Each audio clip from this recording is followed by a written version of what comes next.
During our 7 years in Indianapolis, the Roy Weed family was on the move.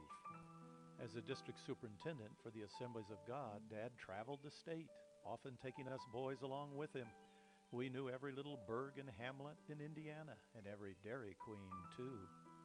There were still the annual trips to Florida, trips to Springfield, Missouri, where Dad had church business, trips to Minneapolis, where we would pick up a new car from Uncle Elton, and trips to the Black Hills, where Dad could touch base with his family roots and feel renewed. Every family vacation offered a chance to connect with someone in Dad's great family. Florence, his oldest sister, married Alton Ellingson, a mechanic from her hometown of Selfridge, North Dakota. It was said that Alton could tear a car apart and build it back together again. He founded Northside Lincoln Mercury in Minneapolis. He was our rich Uncle Elton. Didn't everyone have one? But if Uncle Elton generously gave away a Mercury every year to Billy Graham, it was his wife, our own Aunt Florence, who became the stuff of family legend. Somehow Florence made everyone feel they were the most important person on earth, at least to her.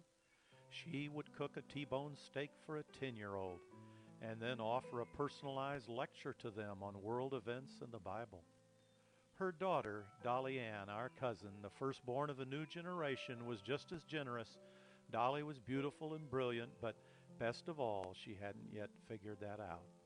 In 1956, she would marry Max Elliott in a spectacular nighttime wedding that would see 1,000 people brave a Minnesota blizzard. The stage would have a forest of pink-flocked Christmas trees. It would be a surreal wedding fit for a princess. And then there was Butch, the oldest son, and Steve with his mischievous sense of humor. All three were extensions of that Ellingson mystique of generosity and competence. There was water skiing in the summer. Our rich uncle also owned one of the largest boat companies in the Midwest. And there was tobogganing in the winter, with hot chocolate and roaring fireplaces waiting at home. We would stay in the grand Ellingson house overlooking Lake Calhoun in the center of Minneapolis. It wasn't a mansion in the sense of today's suburban living with its gated communities, but it was a valuable property in one of the most desired locations in the city, Hotel Ellingson. It fronted on the lake, a veritable paradise in the summer. During the day, one could see the tops of the lazy sailboats drifting by, and in the early evening hear the sounds of the beach floating up to the windows. In the winter, the toboggan run began at the Ellingson doorstep and raced downhill onto the ice of the frozen lake. We all thought it would last forever. The boys would inherit the car dealership. After all, they had a contract from the Ford Motor Company. But when Uncle Elton passed away, outsiders pounced.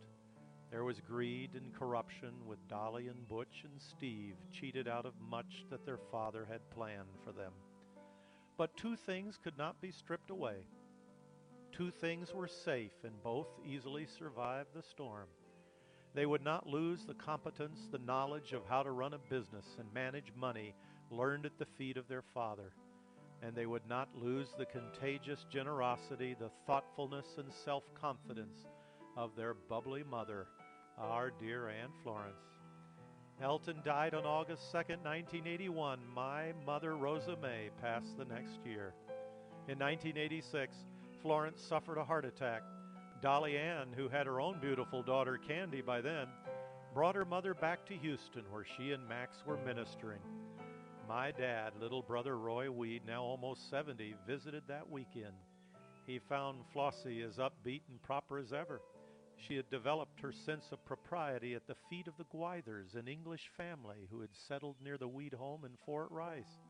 By the time she finally got to England as a tourist, Florence blended right in.